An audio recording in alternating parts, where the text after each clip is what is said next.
Romeo kag Rosa.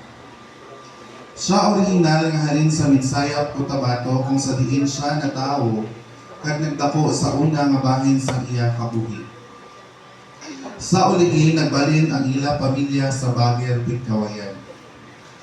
Siya una nagtuon sa Libertad Elementary School halin grade 1 hangtod grade 4. Apan bangod sa kabudlay sang kinabuhi, napilitan siya nga utatan-anay ang iya nga pag-eskwela. Nagkadto siya o sila sa Agusan agod magpakinabuhi dito. Nagtrabaho siya sa pagputol sa mga troso kag pagpaanod sini sa suba. Bisan hindi siya kabalo maglangoy, ipangkabudlayan niya gihapon ang amo nga obra. May isa ka tion nga nahulog siya sa tubig samtang nagaobra. Isa ka delikado nga eksperyensya nga nagpakita sa iya ka isog kag determinasyon sa kabuhi. Pagkatapos sina nga tion, nagbalhin sila sa Lohong Antipas, Cotabato. Dito nagdesisyon siya nga ipadayon liwat ang iya nga pagtuon.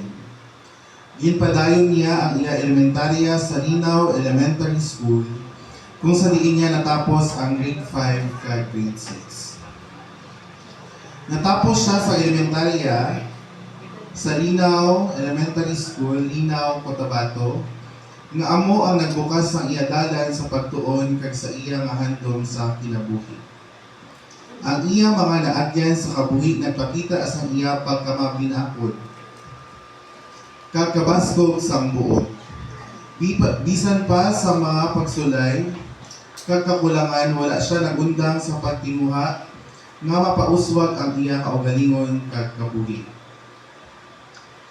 Nagumpisa ang ila love story ni Nanay Ibing sa simple nga pamaagi. Samtang nagaobra sila sa pagtanom sa mais kag palay, dito sila una nagkilalahay. Sa tunga sang kapoy kag init sang adlaw, may ginapatun-an niya kahamili sang ila pagtan-away, nga amo ang nagpatubo sang ila nga pagbati. Sa mga baile sa baryo, ginapangingkamutan ni Tatayak nga makaupod si Nanay Ibing. Sa mga tagsa nga higayon, nga may mga baile, ginahatagan si Nanay Ibing sang kindi ni Tatayak. Bilang simple nga pamatuod sa iya paghigugma. Bisan gamay lang nga butang, dako ini nga kalipay para kay Nanay Ibing. Padayon ang pagpaningkamot ni Tatayak sa pagpangabay sang gugma ni Nanay Ibing. Ginalagawan niya ini sa boarding house kag ginasundan pagyud ko mag-adto sa eskwelahan. Sa iya pagpaninguha, nagahimo siya sa mga love letter.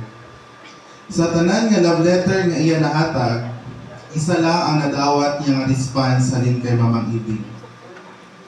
Amo gito ang pinakaimportante nga sabat, amo ang pagsugot kag pagdawat sa iya paghigugma ni Tataya. Sang bulan sang Disyembre, ginapakita ni Tataya ang paghigugma paagi sa madamo nga Christmas cards nga iya ginahatag kay Nanay Ibing. Kada card may dala ang mga mensahe sang gugma kag paghandom para sa ila palaabuton. Ang ila paghigugma gikabig sa mabakod kag matuod. Ginapabaskog pagid sang ila theme song nga I Promise.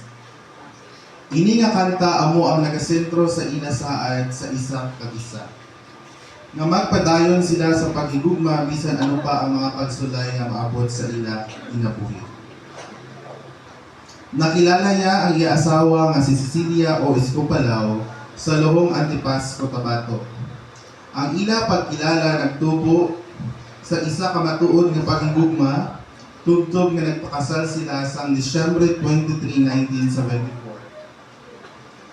Sa amuman nga lugar, ang ila pag-asawahay na puno sang sakripisyo kag kalipay. Ginbindisyonan sila sa 5 ka mga kabataan, amo sila Jimmy, Mirna, Jared, GC, kag Leia.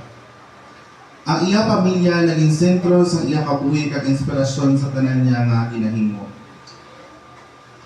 So nagdigad nga mga tion, nagdamo pa gid ang iya kalipay paagi sa iya mga apo nga sila Jemark, Ayan, Nisel, Kini, Jimmy, Kisha, Cyril, Jocelyn, Iris J, Kian, Clea Gwen, kag Almer Sab. Sila ang naghatag sa iya sa dugang nga kusog kag kalipay bilang isa ka ginikanan kag lola. Kung siya i-describe siya isa ka buutan gid nga tao, masinundanon, wala gid siya sang ginadumtan o kun kaaway.